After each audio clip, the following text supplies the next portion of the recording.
Hey, hello everyone. This is Brian Castron coming to you today. It's May 17th, 2024. We're going to talk to you about today the story of Job. Job is not a favorite story amongst the church, and that's only because of the way that it's taught. If you know the true story about Job, you won't be afraid of it anymore. And that's what I'm going to do today, is give you the truth about the story and why you shouldn't be afraid of it. So what I'm going to do is talk to you about what is taught in the churches, and then go into what the Bible actually says about Job, about the story of Job. But first, when I talk about the story of Job, I'm going to do a little bit of setup first with some Bible verses to kind of give you the heads up on what the story is about, and then we'll get into the story itself and then break it down and get the truth out of it. And then you won't have to be afraid of it anymore. The only reason you're afraid of it is because of what your pastors teach. And basically, what most pastors, not all, but most pastors teach, what we're supposed to do is learn to be humble like Job when trouble comes your way. And that is not the crux of the story. What Job said is true. Now, the Bible truly states what Job said, but it was not a statement of truth, and that is, the Lord gives and the Lord taketh away. That is just absolutely false. And in Job, I think in third chapter, I'm not exactly sure, we'll get to that though, he actually admits that he was wrong because he was scolded for it. So, actually, I think it was near the end of the book when he actually says that in the chapter 42 or 40, around there. So, but anyway, Job admits that he was wrong. But the pastors don't teach that. They teach that we're supposed to say this stupid thing, that we're supposed to just bend over, take it up to you know what, and then just say the Lord gives, the Lord takes away, and be happy about it. But that is not the story. That is not the truth about the story. So what I'm going to do is do a little bit of setup first, is give you some things to keep in the back of your mind when we're going through the beginning. All your answers that you really need to know is basically in the first chapter of Job. You got right in the very beginning. And that's where your answers that you need to get the truth out of this story. So, but before I do that, I want to do a little bit of setting up, because there's some things that those Job's kids were doing that they shouldn't have been doing, and that's what brought trouble to them. So let's go, and I created a PDF file for going through the Bible verses versus the Bible show that I was using last time. The Bible show was very hard to use with OBS Studio. It was slow and wouldn't switch over to the next verse quick enough. And number two, in order to do it, I had to click on a little dot, like a little tiny dot, to try to switch verses. And I'm trying to pay attention to what I'm doing,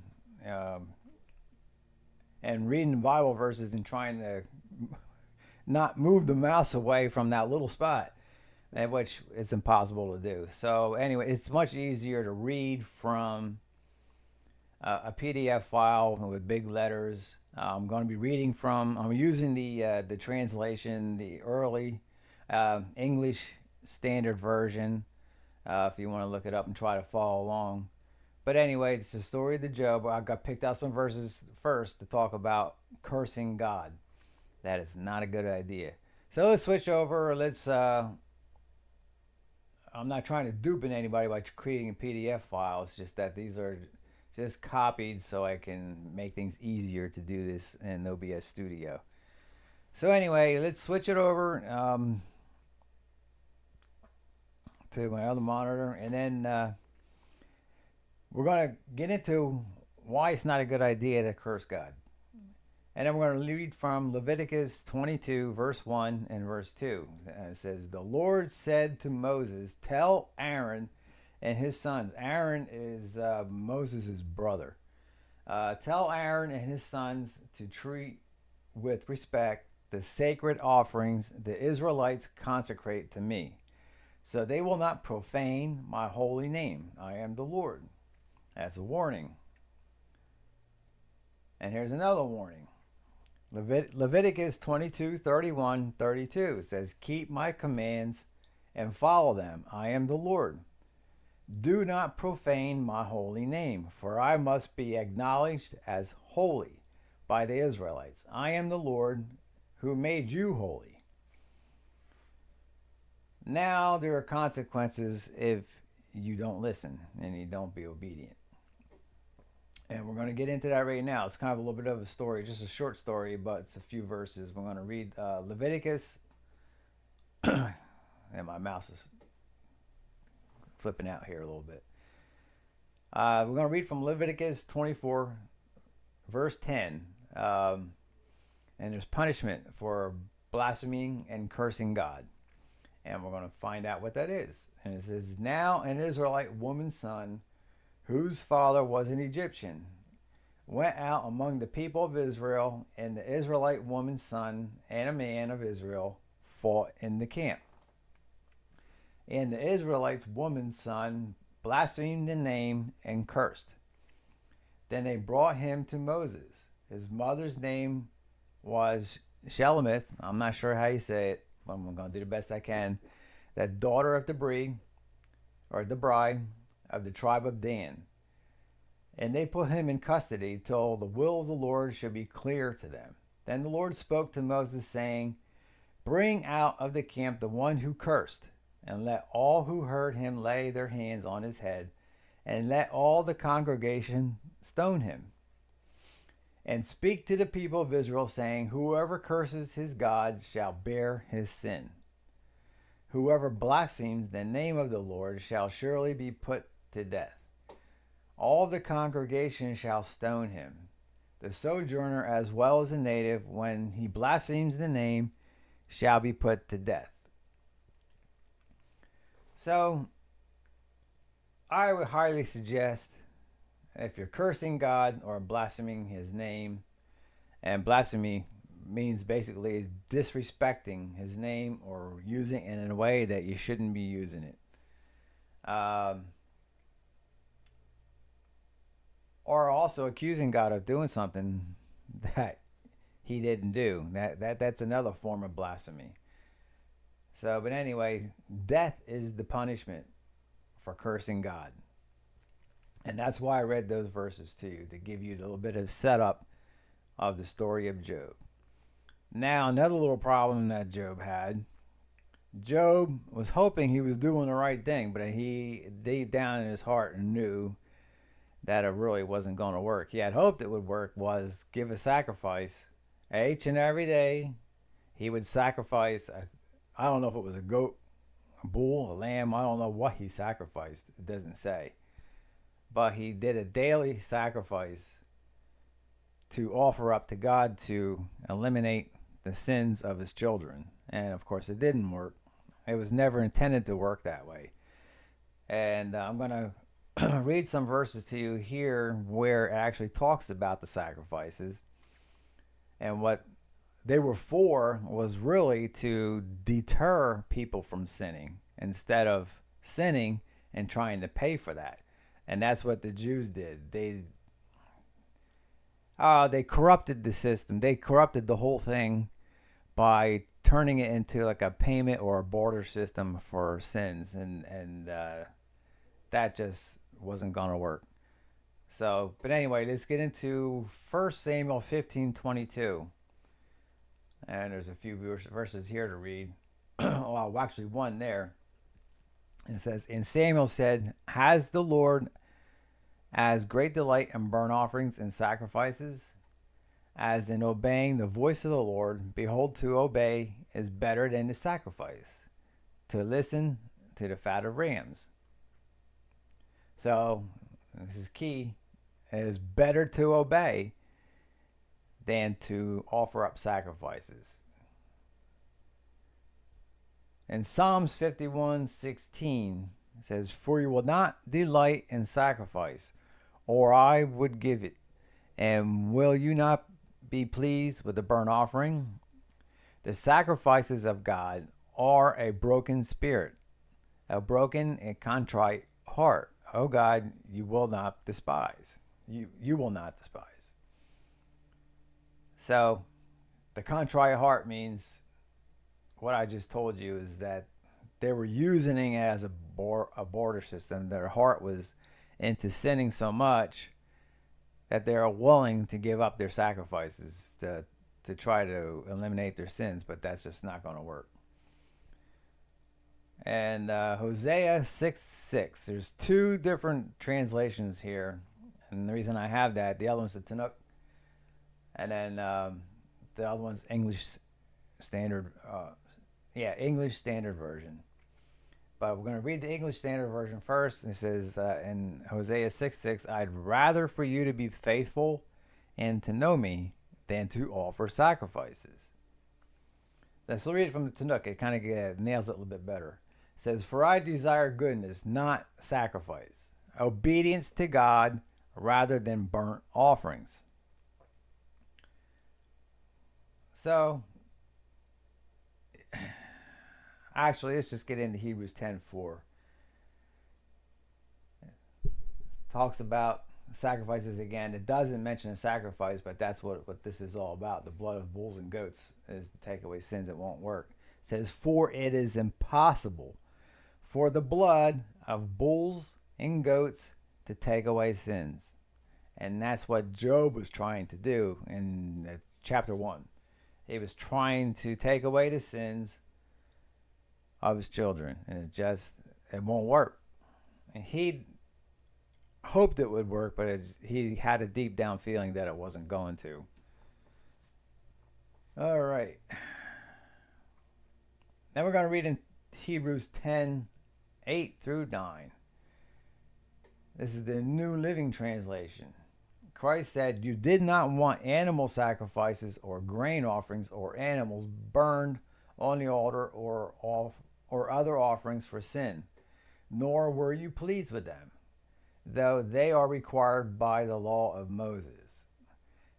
Then he added, look, I have come to do your will. He cancels the first covenant in order to establish the second. And what God wants is for us to be made holy by the sacrifice of the body of Jesus Christ once for all time. So that kind of nails it about the sacrifices. All right. In Job 1:21, here's where Job got himself in trouble. First, his children, they're wiped out. Job's land is wiped out. His animals are all wiped out. He lost everything except his wife. And Job's reasoning for that was, and Job said, naked I came from my mother's womb, and naked shall I return. The Lord gave, and the Lord has taken away. Blessed be the name of the Lord. Now, Job thought he was being humble, but of course, that's where Job got himself in trouble. This is where what we're supposed to learn from this story is to never ever say this. But the church keeps teaching that this is what we're supposed to repeat in order to be humble. And it's like, no, you're cursing yourself by doing that. So, it is true that Job said that statement, but is not a statement of truth. Not everything in the Bible is true, because the Bible repeats things that people said. And the Bible tells stories about things that people did. Doesn't mean they were correct. But it's a story that has to be told so that we learn what not to do. So here's what we were supposed to learn: is never say that statement. Never. Now, was Job right or was he wrong? We got to go to Romans. Romans 11:28 says, the people of Israel are treated as God's enemies so that the good news can come to you Gentiles. But they are still the chosen ones, and God loves them because of their famous ancestors. Here it is, Romans 11:29. I got it in two different translations just to break it down a little more. It says, God doesn't take back the gifts he has given or forget about the people he has chosen. Now, you heard that, right?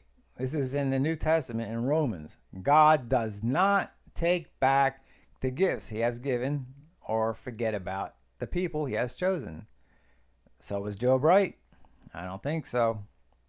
Let's read it from the RV version. God never changes his mind about the people he calls. He never decides to take back the blessings he has given to them. So once again, another different translation, the way it reads. But I like the contemporary English version better, the CEV. Right here. This one right there. That works. Now, okay, I was right. Job 42. Now, Job, he admits that he spoke incorrectly about God. And I believe, I don't know if it actually says that in the Bible before I wrote this in here, Job's admission of speaking incorrectly about God. But anyway, in Job 42:3, at the end of the story,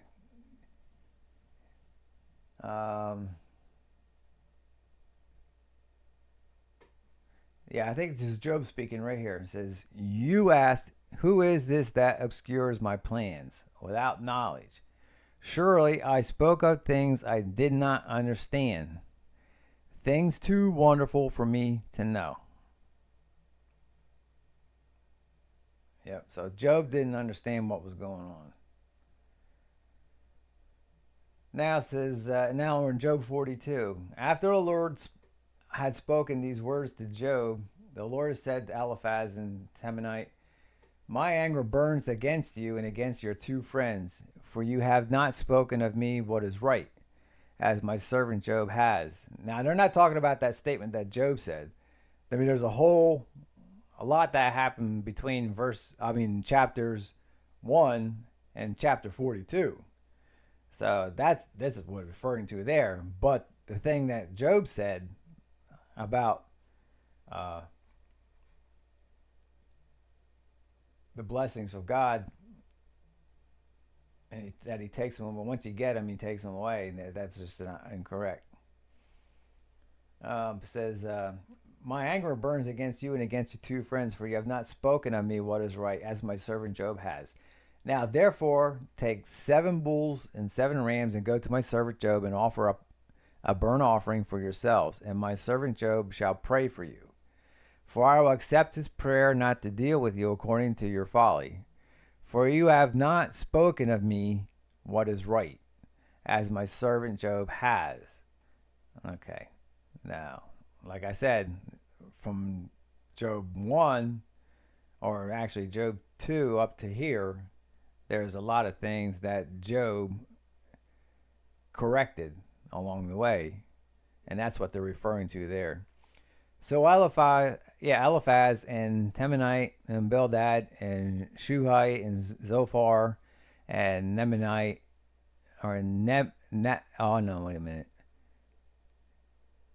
Nahum at the White, I have no idea, went and did what the Lord had told them. I'm glad I didn't live back then. I wouldn't have to pronounce those names. And the Lord accepted Job's prayer. And then the Lord restores Job's fortune in 42:10. And the Lord restores the fortunes of Job when he had prayed for his friends, and the Lord gave Job twice as much as he had before.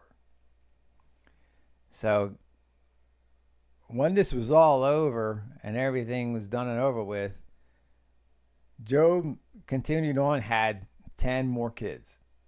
I believe he got 7 more sons and 3 daughters after all this was over.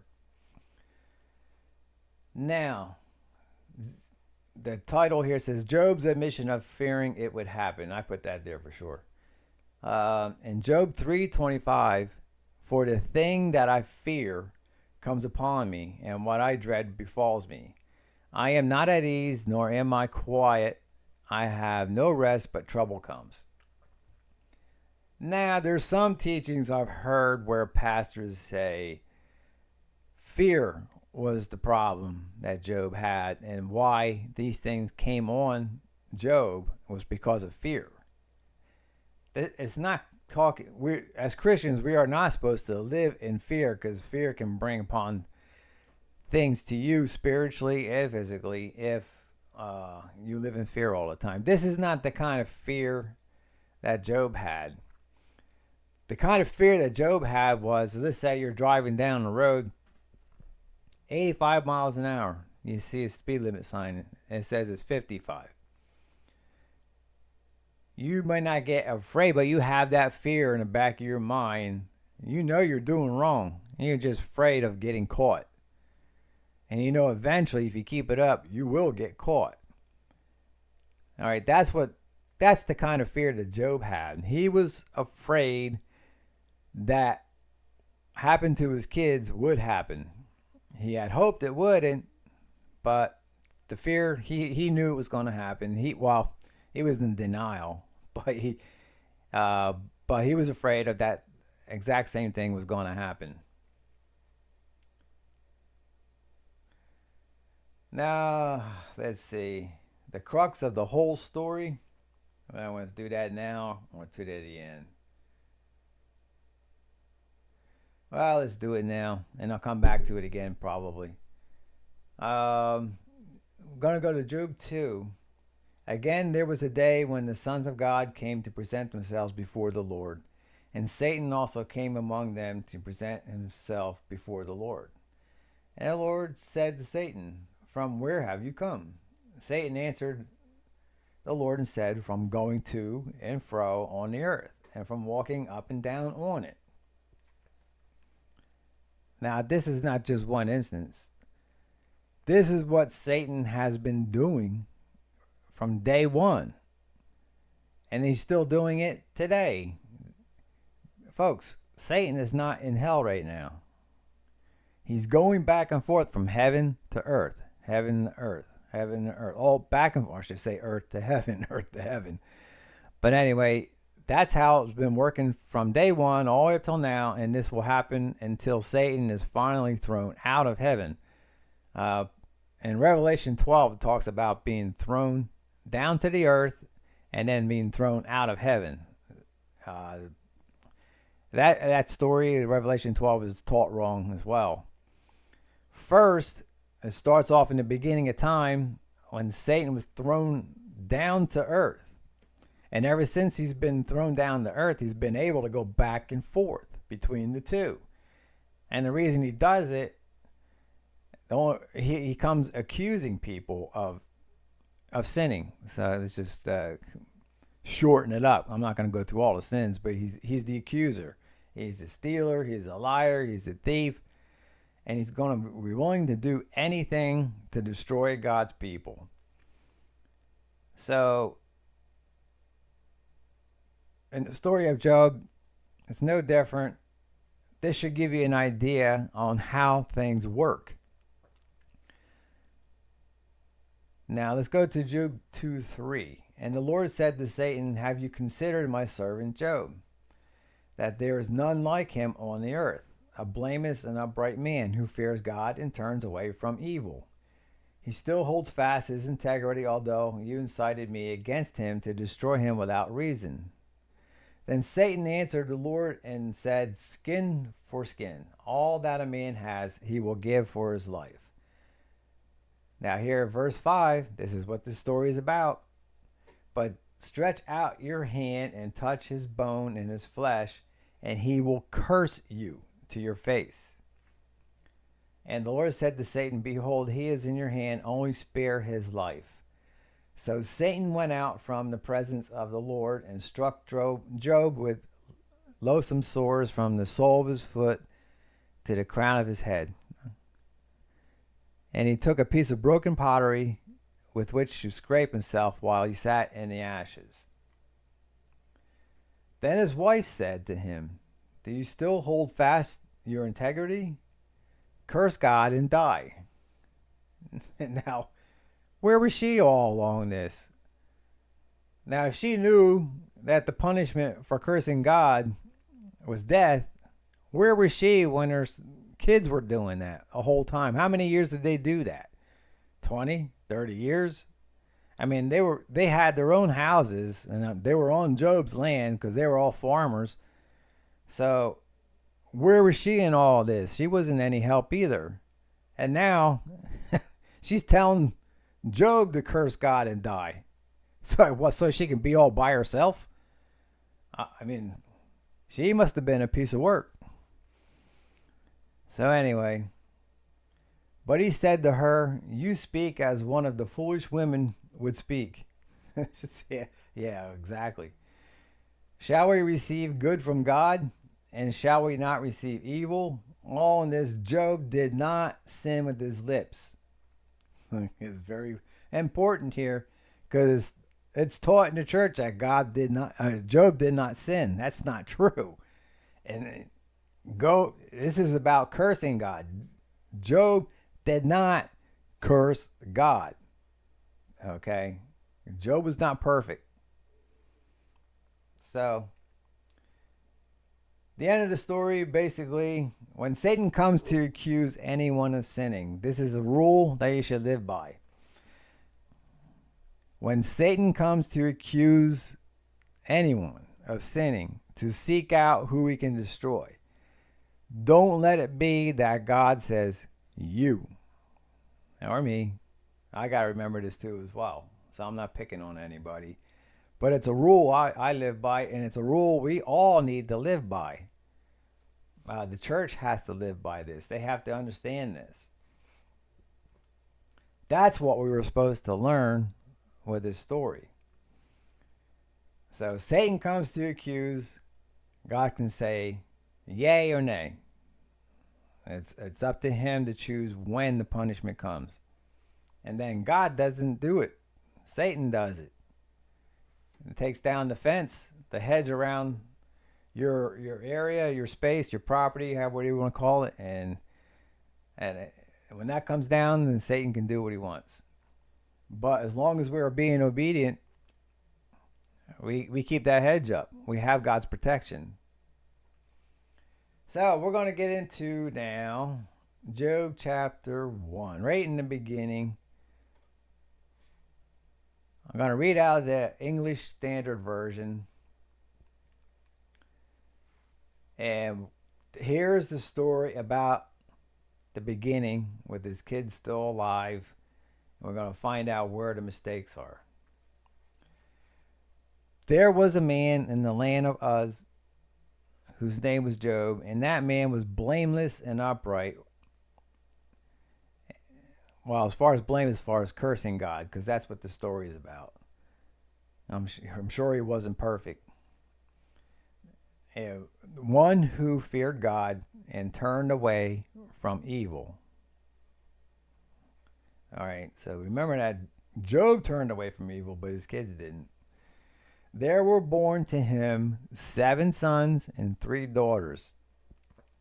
He possessed 7,000 sheep, 3,000 camels, 500 yoke of oxen, 500 female donkeys, and very many servants, so that this man was the greatest of all the people of the East. Not only was he great, he was a well-known man. He was kind of like the Bill Gates. Well, I hate to use his name. The Elon Musk, I guess, of his day. Maybe that's not the best name to use too, but who else are you going to use? But anyway, he was the man that everybody knew. He also, if you read the story, if I remember correctly, I haven't read the whole story in a while, but Job was also up in leadership, and I believe he was considered to be a governor, but I'm not 100% sure about that. But he was up in, I wouldn't call it politics back then, leadership in government, and let's put it that way. Now, in verse 4, his sons used to go and hold a feast in the house of each one on his day. And they would send and invite their 3 sisters to eat and drink with them. All right, that's why I told you, remember about the 7 sons? Here's what they used to do. I don't know what their names are, but I say like James would be Monday, Harry would be Tuesday, Thornton would be Wednesday. They would continue. They would do it 7 days a week, all the way to the last day, and then they would start over. I think they did that instead of going to the sister's house. It was just easier to invite them over, and each one of the sons would have their night to have their party. Now, eat and drink they weren't eating regular dinner and then drinking water. The drink that they're talking about here was getting drunk. They were drinking whiskey, whatever they were drinking. I have no idea. Wine, maybe. They probably didn't have whiskey back then, but I'm sure they had wine. And it says, and when the days of the feast had run their course, Job would send and consecrate them. And he would rise early in the morning and offer burnt offerings according to the number of them all. For Job said, it may be that my children have sinned and cursed God in their hearts. Thus Job did continually. You know what that continually means? He did it every day. And it went on and on and on. For how many years? We don't know.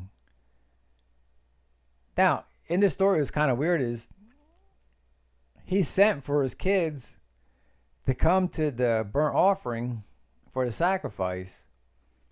You don't hear the story about the kids complaining, saying, no, I didn't do it. I didn't do that. I didn't do it. And here you got Job saying, it may be that my children have sinned. Well, why are you offering the sacrifices if you thought just maybe that your kids are sinning? I mean, my son comes home. He comes home from school. He might go to his room, but I know he's either sleeping or he's playing a game on the TV or he's getting ready to go out or take a shower. I'm not worried about him drinking. And if I certainly know if he's drinking, I'm not going to pretend that I know. I mean, he's in trouble. I'm going to stop it like right away.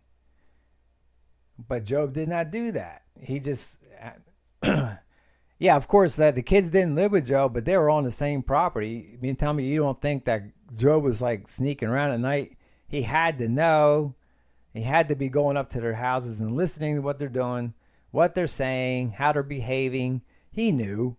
He's just playing a little game with himself, basically. Not really with God, but he was playing a game and trying to convince himself that his kids aren't cursing God. But of course they were.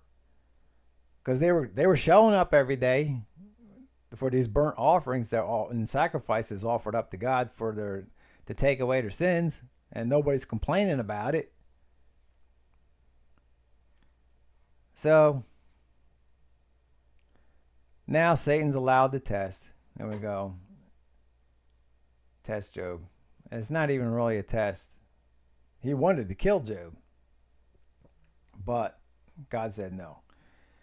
Now this is, and I'm going to read Job 1, verse 6. Now there was a day when the sons of God came to present themselves before the Lord, and Satan also came among them. He just can't get rid of them. He's just got to follow all his little demons around. The Lord said to Satan, from where have you come? Satan answered to the Lord and said, from going to and fro on the earth, and from walking up and down on it. That sound familiar? I just read that in chapter 2. And the Lord said to Satan, have you considered my servant Job, that there is none like him on the earth, a blameless and upright man who fears God and turns away from evil? Then Satan answered the Lord and said, does Job fear God for no reason? Have you not put a hedge around him and his house and all that he has on every side? Have you blessed the work of his hands, and his possessions have increased in the land? But stretch out your hand and touch all that he has, and he will curse you to your face. And the Lord said to Satan, behold, all that he has is in your hand. Only against him do not stretch out your hand. So Satan went out from the presence of the Lord. So, say, I'm sure it was probably the next day or the same day. Now, there was a day, well, maybe the next day. It could have been a few days later. Now, there was a day when his sons and daughters were eating and drinking wine. Oh, here we go. Wine. In their oldest brother's house. And there came a messenger to Job and said, the oxen were plowing and the donkeys feeding beside him. Let me get back talking about drinking wine again. I'm sure they weren't sipping it. They were getting drunk. And as they're getting drunk, they start getting braver. And as they're getting braver, then they start cursing God. They start doing whatever else who knows what they were doing. But they were drinking wine and getting drunk. And we all know how it works. I mean, maybe not all of us, but back in the day, I used to drink too. That was a long time ago, over 40 years ago. So I know how it works, and I know how you feel when you start getting drunk. And I didn't do it often, not that often at all, but I know what it's like. You start to getting braver, and your mouth starts slipping. And next thing you know, you're saying things and doing things you shouldn't. So anyway, it says, now let's get into verse 14. And there came a messenger to Job and said, the oxen were plowing and the donkeys were feeding beside them. And the Sabeans fell upon them and took them and struck down the servants with the edge of the sword. And I alone have escaped to tell you. While he was yet speaking, there came another and said, the fire of God fell from heaven and burned up the sheep and the servants and consumed them. And I alone have escaped to tell you. This is all one day. And said, while he was yet speaking, there came another and said, the Chaldeans formed 3 groups and made a raid on the camels and took them and struck down the servants with the edge of the sword. And I alone have escaped to tell you. See, now Satan, he didn't come down and do it himself. It's the people who had the demons in them, or the outsiders, or the Chaldeans here, and who was there before? The Sabians. So they were outsiders. They were foreigners who came in to destroy Job's family. And that's how it works now. And Satan doesn't do it himself. He talks. He has his demonic spirits in people, and can talk to them that way and tell them to do it. It says, while he was yet speaking, there came another and said, your sons and daughters were eating and drinking wine in the oldest brother's house. There it is, drinking wine again. And behold, a great wind came across the wilderness and struck the 4 corners of the house. And it fell upon the young people, and they are dead. And I alone have escaped to tell you. Then Job arose and tore his robe and shaved his head and fell on the ground and worshipped it. And he said, naked I came from my mother's womb, and naked shall I return. The Lord gave, and the Lord has taken away. Blessed be the name of the Lord.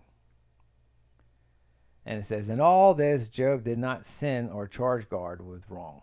It's true, he didn't charge God with doing wrong. Okay? And that's what it's about here is Job, Satan wanted Job to curse God. But Job did blame God. It says, the Lord gave and the Lord has taken away. And we read in Romans that that's truly what not happen. That doesn't happen that way. So, I already read. I was going to save this for last, but I already read this. So you got the crux of the story. All right, let's see if we can go back to Romans here.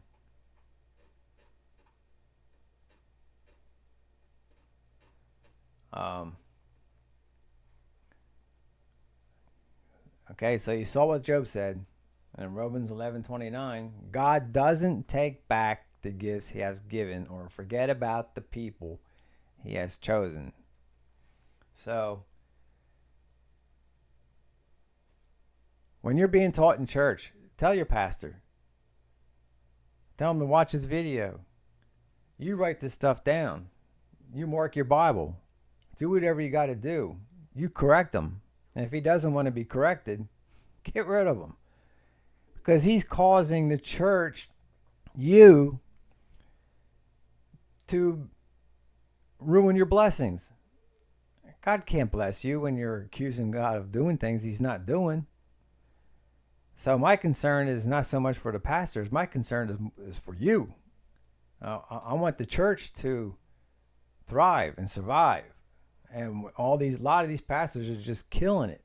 That's what they've been doing for years. It's just killing the church with these lies. So, anyway, that's the story. Be obedient, and then you don't have to worry about Satan coming and attacking and taking everything you got.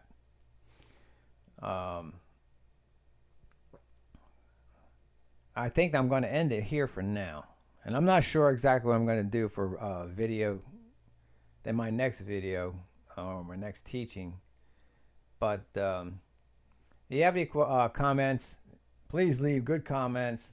If people want to get nasty because they don't like I'm teaching different than what their pastors are teaching, I might just turn the comments off when we start getting nasty people in there. But leave good comments on what you think. I'm always here. I can handle some criticism, so you can critique my teachings if you want. But I'm just here to give you the truth, and you do with it what you need to do with it. But anyway, for now, let me know if this switches back. But for now, I'm looking forward to doing some more of these videos. There's a lot more untruths that are being taught the church that can be corrected, that will set the church on fire for God again.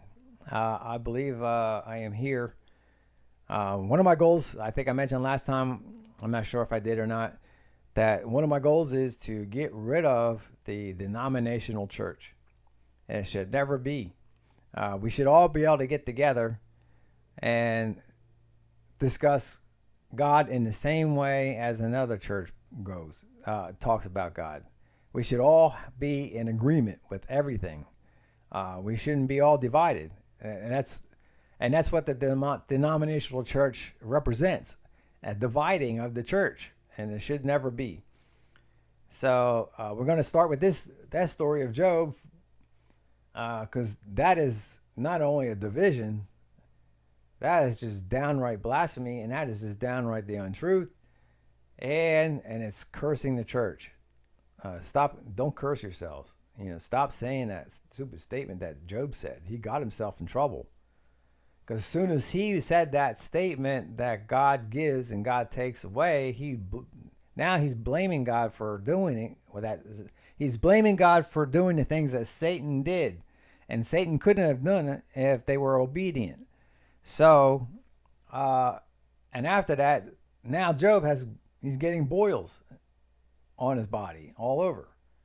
So from head to toe. Now, it's not how they didn't word it exactly like that, but that's how we talk, is from head to toe. So yeah, it was full boils. So that had to be painful. I never want to be in that situation. I know you don't either. So don't repeat what Job said. Even if your pastor says, it's being humble. No. Or even if your pastor says, wow, that's what the pastors taught before me and the pastors taught before them. No, don't be that stupid. Don't do that. That's just an absolute stupidity. I don't do a lot of things my parents did. Or my father, mostly. He's not a good example. So, but anyway, God bless you. Keep praying for Israel. Keep praying for America. Pray for peace for Israel, peace for America, and that our leadership changes very soon. We don't have a whole lot of time, I think, before we start losing the pastors, because I don't think they're going to listen. I hope they do, and I think the ones that do listen, they're going to stick around. But the ones who don't listen and obey God, or want to keep teaching their nonsense, they're not going to be here anymore. We're going to have a new church. The church is going to be revamped. It's going to be reformed. And the reason I say that is because there are prophets of today. There were prophets back in the day. There have always been prophets. Adam, he was a prophet. All the way up till now, there are prophets. Now, there are fake ones, and there are true ones. And then in my description, I'm going to leave you a list of the ones that I believe are the true prophets of today. There are other ones out there claiming to be prophets. And I've seen them. They're getting a lot of things wrong. And a lot of things that are being said doesn't sound like it's coming from God. They say, my people... God says, and the Bible says, my people know my voice. If what's being said doesn't match up with what the Bible says, you got to discount them. So, but anyway, the ones that I listen to and watch are the list are in that list that I have down there. I think I have 7 down there. Last time I talked about Julie Green and Man of Grace. I didn't talk about other ones yet. I'm going to talk about Robin Bullock. I would love to meet that guy. Each and every one of these prophets, they're all different in how they do things and how they teach. Robin Bullock is a dynamite man. I love to meet him and his wife and his family. His wife's name is also Robin. I call him Rockin' Robins. Robin Bullock, he's a prophet for today. And you got to listen to what is being said through Robin. Not as much as the teachings. In my description, I even mentioned in our teachings, we are human. We can get things wrong. But when God is actually talking through a person, when God is speaking, that's the truth. That's what is being said is the truth. Now, the prophets can also do, and a lot of things that's being said that God says you don't understand right away. Some things you do, but the things that we don't understand right away, the prophets sometimes they try to interpret. I believe they can get that wrong too. So they can get it right and they can get it wrong. So you have to use your own judgment and discernment and what's true, what's not. So each and every one of these prophets can make mistakes. They're all human. And the next one, I think Hank Kunneman is the next one I'm going to mention. I watch him too. That guy, he's a great guy. I understand he's a good artist. He's a good impersonator as well. He's a comedian, but most of all, he's a great prophet and a good teacher. So I'd love to meet all these guys one of these days. But anyway, there's a few more I didn't mention yet. I'll mention some more next time around. And also, at the end of this video, if you don't mind, there's it's not an app, it's a browser plugin. It's called TubeBuddy. I'm not a sponsored by anybody, and nor will I ever be, I don't think. I don't think I'll ever take on a sponsor. But anyway, TubeBuddy is a browser extension that you can put in there. If you are a YouTube creator and you want to upload your videos a little bit quicker, and it goes through everything to make sure you have everything checked off. It does all your checks and balances for you. Especially after you've done your first video and you do in your second video, it remembers. You can have it remember what you put in the description last time, and it'll just automatically put it in there. Just it's a time saver. Not only that, there's a bunch of analytic tools that are to help you as a YouTuber to keep track of what's going on with your videos. Are they being viewed? As far as you have any earnings or anything like that? Right now I have none, because I just went on yesterday.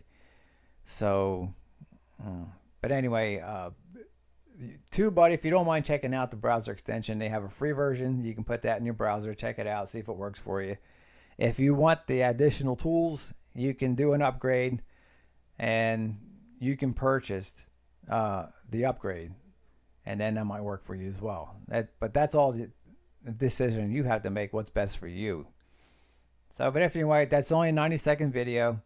The button is in the video. You can click here button on the TubeBuddy video that I put at the end of this video, and also in the description there's also a link that'll take you right to TubeBuddy. You can just check it out, download the browser extension, and use it for free until you decide whether you want to get the purchase or not. So anyway, God bless you. Keep praying for Israel, pray for America, and I'll keep praying for you. Until next time, God bless you. We've seen you asking, what is TubeBuddy? Good question. Let's take some time to answer this. TubeBuddy is designed to help you save time, get more views, and do more on YouTube. TubeBuddy is a browser extension, but most people say a browser plugin. It's like Grammarly or Honey. It adds extra options to your web browser. In TubeBuddy's case, we add tools directly on top of YouTube. You can install TubeBuddy on Google Chrome, Mozilla Firefox, and Microsoft Edge. We'll have an article in the description on where you can find and install TubeBuddy for free. After installing TubeBuddy, simply go to youtube.com and you'll see our features right inside YouTube with this TubeBuddy logo right here. All you need to do is sign in. In addition to the extension, we have a mobile app that we update frequently. Plus, we offer a bunch of other tools which can be found on the TubeBuddy website. Now, downloading TubeBuddy won't instantly get you results, although that would be awesome. No, TubeBuddy is like any tool. For example, if you wanted to cut down a tree, you could just use your hands. This would take a while and be painful, but it can be done. With the right tools like an axe, it can be done quicker, easier, and pain-free. And with the paid versions of TubeBuddy, it's like using a chainsaw, giving you more time to focus on the task at hand and less time focusing on the problems. Or, in the case of YouTube with TubeBuddy, your painful journey becomes a lot simpler, so you can focus more on creating content and less time on the back end with things such as titles, description, and tags. We want to empower you to create more and work less.